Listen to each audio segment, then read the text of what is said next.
Hello दोस्तों, एक बार फिर से स्वागत है आपके अपने चैनल ऑफ ग्रिड टेरेन पर। एक ऐसी जगह जहां जमीन के नीचे हजारों साल पुरानी हिस्ट्री छुपी है। एक ऐसा देश जहां कभी दुनिया की सबसे पावरफुल सिविलाइजेशंस में से एक का राज था। एक ऐसी जगह जहां पेट्रोल और गैस की वजह से पूरी दुनिया की इकोनॉमी पर इफेक्ट पड़ता है।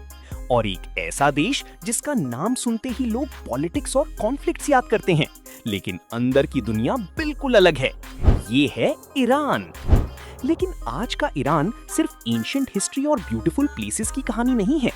आज जब दुनिया ईरान का नाम सुनती है तो अक्सर हेडलाइंस याद आती हैं, टेंशन्स, कॉन्फ्लिक्ट्स और मिडिल ईस्ट की पॉलिटिक्स। एक ऐसा देश जो एक तरफ अपनी हजारों साल पुरानी सिविलाइजेशन को संभाले हुए है और दूसरी तरफ मॉडर्न दुनिया की कॉन्फ्लिक्ट्स के बीच खड़ा है। रिसेंट ईयर्स में ईरान और उसके रीजनल राइवल्स के बीच टेंशन्स ने पूरी दुनिया का अटेंशन अट्रैक्ट किया है, क्योंकि मिडिल ईस्ट का कोई भी बड़ा कॉन्फ्लिक्ट सिर्फ एक कंट्री तक लिमिटेड नहीं रहता। इसका impact global politics, oil prices और दुनिया की इकोनॉमी तक पहुंच सकता है। लेकिन हर कॉन्फ्लिक्ट का सबसे बड़ा इंपैक्ट मैप्स और पॉलिटिक्स पर नहीं, आम लोगों की जिंदगी पर होता है। ईरान ने सालों से डिफरेंट प्रेशर्स और टेंशन्स फेस किए हैं, जिसका इफेक्ट इकोनॉमी और डेली लाइफ पर भी देखा गया है। करेंसी की वैल्यू पर प्रेशर आया, इंपोर्ट्स महंगे हुए और कई फैमिलीज के लिए बेसिक एक्सपेंसेस मैनेज करना चैलेंजिंग बना।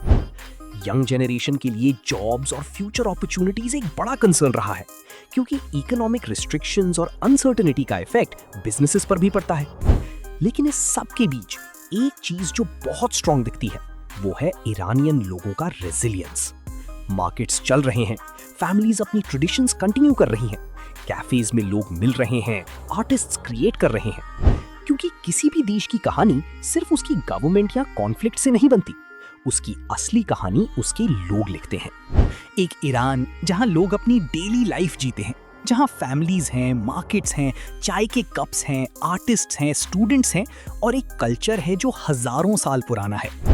ईरान एक ऐसा कंट्री जिसे दुनिया अक्सर सिर्फ न्यूज़ हेडलाइन से जानती है, लेकिन असली ईरान है ancient cities, beautiful mountains, poetry, food और अनबिलीवेबल कल्चर का कॉम्बिनेशन।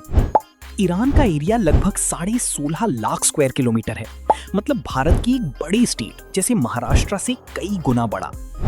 यहाँ पॉपुलेशन लगभग 9 करोड़ के आसपास है। ईरान की कैपिटल है तेहरान और यहाँ की करेंसी है ईरानियन रियाल। 1 ईरानियन रियाल की वैल्यू लगभग 0.002 INR के आसपास होती है। मतलब देसी कैलकुलेशन में नंबर सुन के आपको लगेगा पैसा बहुत ज्यादा है, लेकिन असली गेम वैल्यू का होता है।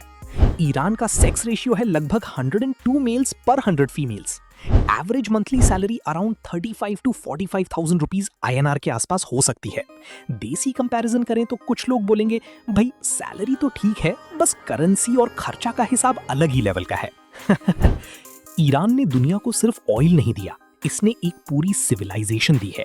ये वही जमीन है जहां पर्शियन एम्पायर ने कभी दुनिया के सबसे बड़े एम्पायर्स में से एक बनाया था। यहाँ के लोगों ने साइंस, आर्किटेक्चर, मैथमेटिक्स और पोइट्री में बहुत बड़ा कंट्रीब्यूशन दिया। एक कंट्री जहां डेजर्ट भी है और स्नो कवर्ड माउंटेन्स भी। ईरान का लैंडस्केप इतना डाइवर्स है कि एक साइड आपको ड्राई डेजर्ट मिलेगा और दूसरी साइड माउंटेन्स की सिनेमैटिक ब्यूटी। एक कंट्री जहां दुनिया के सबसे फेमस एंशिएंट रूइंस में से एक है परसेपोलिस। इमेजिन कीजिए, हजारों साल पुराने स्टोन पिलर्स, मैसिव हॉल्स और एक एम्पायर की कहानी जो कभी दुनिया को इन्फ्लुएंस करता था। ईरान की एक और सरप्राइजिंग बात, यहाँ दुनिया के सबसे बड़े नेचुरल गैस रिजर्व्स में से एक है, इसलिए एनर्जी मार्केट में ईरान का नाम बहुत पावरफुल है। और फिर आता है पर्शियन कल्चर, जहां पोएट्री सिर्फ लिखी नहीं जाती, फील की जाती है। रूमी और हाफिज जैसे नाम दुनिया भर में फेमस हैं। तेहरान एक सिटी जहां मॉडर्न लाइफस्टाइल और ओल्ड पर्शियन कल्चर एक साथ दिखता है। High rise buildings, cafes, fashion और साथ में सेंचुरीज पुरानी ट्रेडिशंस।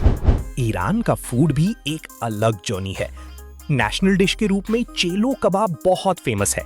राइस के साथ ग्रिल्ड मीट, टेस्ट में स्मोकी, एरोमेटिक और ज्यादा स्पाइसी नहीं। देसी लोगों के लिए चैलेंज, अगर आपको इंडिया के मसालेदार खाने की आदत है तो पहले बाइट पे लगेगा भाई मिर्ची कहाँ है। वेजिटेरियन लोग सर्वाइव कर सकते हैं। सब्जी डिशेस, राइस, ब्रेड्स, सैलेड्स और डेयरी ऑप्शंस मिल जाते हैं, बस थोड़ा प्लानिंग करनी पड़ेगी। अब बात करते हैं ईरान के लोगों की। ईरानियन लोग जनरली वार्म और रिस्पेक्टफुल होते हैं।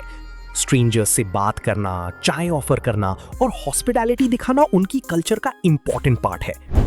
लुक्स की बात करें तो इरानियन पीपल में पर्शियन हेरिटेज की वजह से sharp facial features, expressive eyes और डाइवर्स अपीयरेंसेस देखने को मिलते हैं। डेटिंग कल्चर इंटरेस्टिंग है। ट्रेडिशनल फैमिलीज में रिलेशनशिप्स को काफी सीरियसली लिया जाता है। ओल्ड स्कूल वैल्यू स्ट्रांग है, लेकिन तेहरान जैसे सिटीज में मॉडर्न थिंकिंग भी देखने को मिलती है। इंडिया की तरह यहाँ भी फैमिली अप्रूवल और रिस्पेक्ट का रोल इंपॉर्टेंट है। और बिल का सीन ट्रेडिशनल स्टाइल में अक्सर जेंटलमैन पे करने की कोशिश करता है, लेकिन मॉडर्न कपल्स में स्प्लिट भी कॉमन हो रहा है। और अब सबसे इंपॉर्टेंट कनेक्शन, इंडिया और ईरान का रिश्ता। भारत, इंडिया और हिंदुस्तान का ईरान के साथ कनेक्शन हजारों साल पुराना है। ट्रेड, कल्चर और फूड के थ्रू दोनों सिविलाइजेशंस कनेक्टेड रही हैं। ईरान में इंडियन स्टूडेंट्स और इंडियन कम्युनिटी भी मिलती है। बॉलीवुड और इंडियन फूड के लिए भी काफी जगह इंटरेस्ट देखा जाता है। अब इमेजिन कीजिए, आप तेहरान की स्ट्रीट्स पर वॉक कर रहे हैं। ठंडी हवा, माउंटेन्स का बैकग्राउंड और पर्शियन कैफीज की स्मेल। आप पहुंचते हैं इस्फहान, जहां ब्लू टाइल्स वाले मॉस्क्स और ग्रैंड आर्किटेक्चर एक मूवी सीन जैसे लगते हैं। फिर आप जाते हैं परसेपोलिस, जहां खड़े होकर फील होता है कि यहां कभी एक महान एम्पायर की आवाज गूंजती थी। और फिर कैस्पियन सी के पास ग्रीनरी, जहां ईरान का एक कंप्लीटली डिफरेंट साइड दिखता है। ईरान सिर्फ एक कंट्री नहीं, ये एक ओपन हिस्ट्री बुक है, जिसके हर पेज पर एक नई कहानी लिखी है। और ईरान से एक लेसन मिलता है, जिस देश की हिस्ट्री गहरी होती है, उसकी पहचान सिर्फ हेडलाइन से नहीं समझी जा सकती। ऑफ ग्रिड टेरेन को सब्सक्राइब करना मत भूलना। मिलते हैं अगले सफर में।